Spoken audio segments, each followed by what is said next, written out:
3-day break starts tomorrow. Did you guys get what you wanted out of these guys these first couple days here? I thought so. Sunday, typically for us, a bye week Sunday would be a normal Sunday. I felt like we needed the time to really watch the film. So what I think both the offense and defense is watch the first half together to make sure we're all on the same page and how everything fits. And then they took the rest of the time to meet individually. We didn't come out in the field on Sunday, which I thought was good. And then Tuesday and Wednesday, we had two really good practices. Basically, we did individual, we did special teams, we did Skelly third down, we did Skelly red zone, and then we did three basically what we call non-travel, so the guys that aren't playing in the games right now, scrimmages, and went live and got a chance to evaluate those guys and have some fun. They enjoyed it. So I thought we got a lot out of it. Did some kicking at the end of practice for some conditioning. Then we'll have off Thursday, Friday, Saturday. We'll be back somewhat to a normal schedule on Sunday, but instead of having to spend half of our day grading the previous game, obviously we'll be able to get right on to Michigan from jump. And then obviously a lot of the coaches are on the road, so most of us are leaving tonight or tomorrow. We'll be out Thursday, Friday, Saturday. The good thing, it just timed up perfect this week, is with the holiday, there's games Thursday, Friday, Saturday, so we get a lot of work done this week from a recruiting standpoint. With some of the issues you've had with the running game and offensive line, are those things that could be addressed personnel-wise, or does that have to be sort of a scheme type thing? Yeah, no, obviously, as you guys know, we've talked about it enough. I mean, we don't have the depth to really, do some things like that. I don't think it's any different than what we talked about before. Just sticking with it, watching it. It's the footwork, it's the technique, it's the hand placement, it's finishing blocks and things like that. Perfect example of what you were talking about, and I mentioned it early on the Big Ten call. I don't know if you guys saw it. We're looking at our roster this week, talking about recruiting and some things that we're going to need to do for the future. I mean, I think a perfect example, which you guys know, is we got one scholarship offensive tackle in the senior, junior, and sophomore class. That's it. So you look up on the scholarship board, senior, junior, sophomore is one scholarship player, and then the rest are freshmen. So depth, we've been able to stay healthy for the most part. We just got to continue getting better and growing. But there's no doubt about it. That's kind of where we're at. When you recruit in season on these bye weeks as opposed to out of season or even during the spring, what's different, and how do you sort of have to prioritize to make sure you hit as many places as possible? Yeah, I think one of the big differences is for a head coach, you only get so many days out, so you're trying to maximize your time, try to see a first half of one game and a second half of another game. We did that last week, I think, when we were out in Pittsburgh. So that's the biggest thing, and then obviously you can't really have a whole lot of interaction with the players. It's more just that they know you're there. Pick up transcripts, talk to high school coaches, guidance counselors, things like that.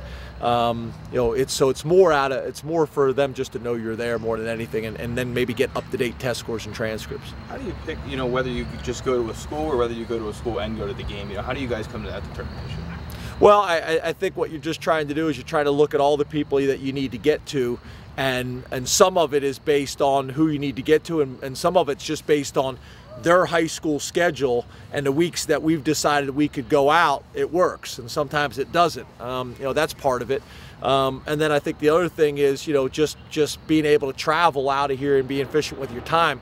It's not always the easiest to get out of here, unless you're driving. Coach Hand likes to talk about iron sharpening iron. Is this an opportunity, maybe the bye week, to get some of your ones and twos on the offensive line, some work against your ones and twos on the defensive line? Not really.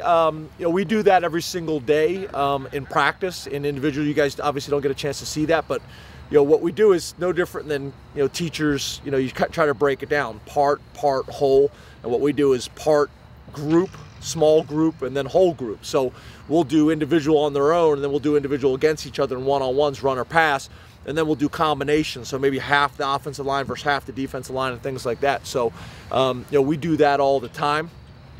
The bye week, to be honest with you, with our situation, the emphasis on the old guys is not to bang, because we just, we have lingering issues that we're trying to get resolved, and the only way you're going to resolve them was with time. So what we tried to do with the older guys is take the banging off them, do the mental stuff with jog throughs and walk throughs to work on footwork and front identification and alignment and assignment and things like that. And then we'll get back into the banging, next week. But this was a time to kind of get off some of that, really. Coach, trust. And that goes back. I'm sorry. And that goes back to kind of what we're talking about, just with depth. We got to keep those guys as healthy as possible and get them back fresh. Trust is normally a big thing when it comes to kickers and place kickers. How long did it take you and your staff to become comfortable with Sam, and just now considering he's pretty much automatic out there, how confident are you guys sending him out there? Yeah, very much so. That's something we talked about all spring and all summer, that he might have had the most consistent camp and spring of anybody on our team. So he's been really good. It's been a great story, but he's got to finish it, and he's had a nice early part of the season, but there's still a lot of season to go. I saw there was a special speaker before practice this afternoon. Can you talk about that a little bit? Yeah, we try to bring guys in throughout the year. It may be speakers to talk about issues in society. It may be different people. I've always felt like college coaches don't take advantage of all the unbelievable resources that we have on campus, all the experts, in their fields of study. So taking advantage of the college campus, and then also the coaches. So Cale came and spoke to the team, and talk about, before he spoke, I talked about being 159-0 and 4 national championships and 3 Heismans in wrestling, and then 4 national championships as a coach. So, talk about winning and, what it takes. So it was interesting listening to him talk to our guys. And then, I mentioned when he got done that when we spend a lot of time together as coaches, coaches tell stories. And Huff is told stories about how he can hit a fastball of a major league pitcher, which we all said he couldn't. And he also said he could hold his own with Cale Sanderson. So this was a great opportunity to call Huff out in front of the whole team. And when Cale took his keys out of his pocket and his pen and sat it on the deal, Huff's face changed, and the whole room went crazy, and that was kind of the end of that. Huff was a good sport, and so was Cale. But it was great to bring Cale in and talk to our team.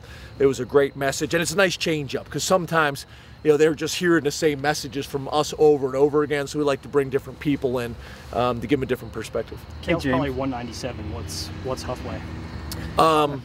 Cale, I think, is like 220. Is he 220? But he's like 220 with like 18% body fat. Right. I think Huff's like 240 with like 42% body fat. So just different stages of life. And Huff does run on the treadmill for 17 minutes every morning. So maybe that would prepare him. Hey, James, you're so upbeat and positive. Do you think that has created maybe people not understanding still the situation that you're in and all the challenges you have? It's interesting you bring that up, because I was talking to some people this week, and they said we got to do a better job of educating the public and the media of where we're at, as a program. And there's a fine line to that, because I think you talk about it too much and it becomes an excuse. It becomes an excuse for the players, it becomes an excuse for the program. So it's a fine line, and I don't know what that balance is. I do know there's great expectations at Penn State, and everybody talked about some of our issues before the season starts, but once the season gets going, no one cares about that anymore. You just got to go out and find a way to win. So that's something that I haven't figured out, because I like to stay as positive and as optimistic as possible, and I believe in our guys, and I have a lot of confidence in our guys. But there's no doubt, we all know that there's challenges and issues that we have to overcome. So I'm pleased where we're at. We got to have a great week of practice and get ready for Michigan.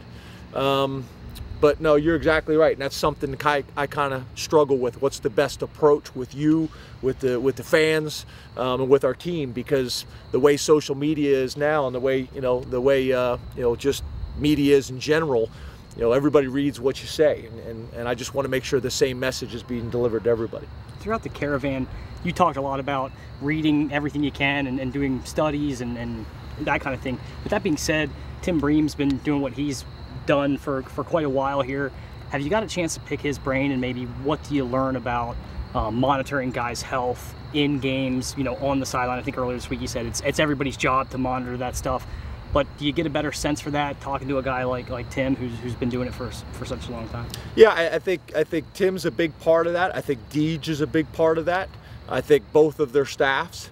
You know, we meet every single morning at 7 a.m. as a staff, and it's not just the coaches.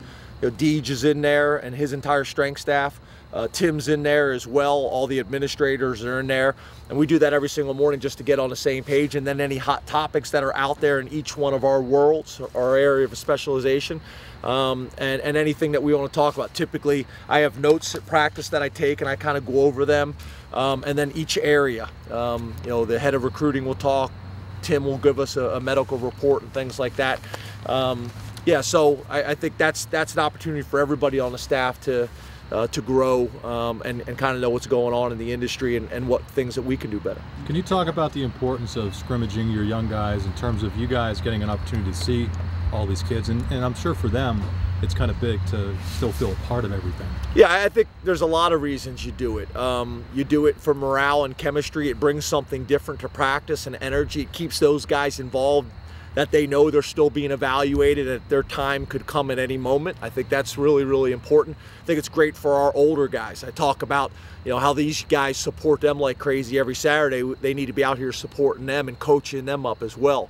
You know, so I think it's just really good for the overall health of your program. And I've been a part of some programs that by the time you redshirt, you're just kind of forgotten for a year. And that's when you usually have a high turnover and a lot of attrition, which we don't want. Not that you base your game planning off of 1 week, but how beneficial is it when you get to have a week off and an opponent plays a team? You know, you already played with Michigan playing Rutgers this weekend. How beneficial is that just to be able to compare to a team you already know? I think it's valuable. I do. I really think it's valuable. I think the time off probably is magnified for us, the importance of it, maybe compared to other programs. And then being able to watch Michigan play an opponent that we've already played, I think is valuable. An opponent I think we know fairly well. So I do. I think our players can watch that and kind of understand not only that, but Michigan is going to play at Rutgers just like we did. So I think that's a part of it as well. I think Michigan's last 2 games have been at home. So I think all those things are valuable for us. You're going to be watching that game live or watching it Sunday? Yeah, we're going to be on the road recruiting, so I'm not sure what time that game is. 7 p.m. I think I'll be at a high school game at the time, so I won't be able to watch it.